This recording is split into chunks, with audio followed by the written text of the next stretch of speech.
Hi.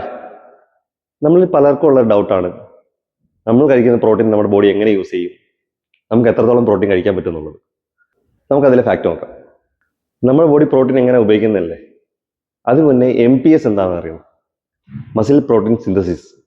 അതായത് നമ്മുടെ body വെയ്റ്റിൻ്റെ 0.3 to 0.5 gram ആണ് നമ്മുടെ ഒരു മീലിൽ നമ്മുടെ ബോഡി പ്രോട്ടീൻ ഉപയോഗിക്കുന്നത്. അതായത് 70 കിലോ ഉള്ള ഒരാൾക്ക് 21 to 35 ഗ്രാം പ്രോട്ടീനാണ് ഒരു മീലിൽ നമുക്ക് വേണ്ടത്.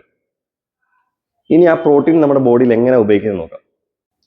നമ്മൾ കഴിക്കുന്ന ഓരോ പ്രോട്ടീനും 4 സ്റ്റേജായിട്ടാണ് നമ്മുടെ ബോഡി യൂസ് ചെയ്യുന്നത്. ആദ്യത്തെ സ്റ്റേജ് മസിൽ റിപ്പയറിംഗ് ആണ്. അതായത് നമ്മൾ ഉണ്ടാക്കുന്ന ഡാമേജസ് അത് നമ്മുടെ പ്രോട്ടീൻ ഉപയോഗിച്ച് നമ്മുടെ ബോഡി റിപ്പയർ ചെയ്യും. അങ്ങനെയാണ് മസിൽ ബിൽഡിംഗ് ഉണ്ടാകുന്നത്. രണ്ടാമത്തെ സ്റ്റേജ് നമുക്ക് എൻസൈംസ്, ഹോർമോൺ, ഇമ്മ്യൂണി സിസ്റ്റം, ഈ 3 കാര്യങ്ങൾക്ക് വേണ്ടി ഉപയോഗിക്കും. അതായത് ഈ ബാക്കി വരുന്ന പ്രോട്ടീൻസ്. അതിനും ബാക്കി വരുന്നത് നമ്മുടെ എനർജിക്ക് വേണ്ടി യൂസ് ചെയ്യും.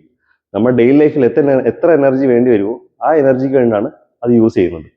അതുപോലെ ബാക്കി വരുന്നത് ഇനി എനർജി യൂസ് ചെയ്തിട്ട് ബാക്കി ഉണ്ടെങ്കിൽ അത് ഫാറ്റ് ആയിട്ട് സ്റ്റോർ ചെയ്യും.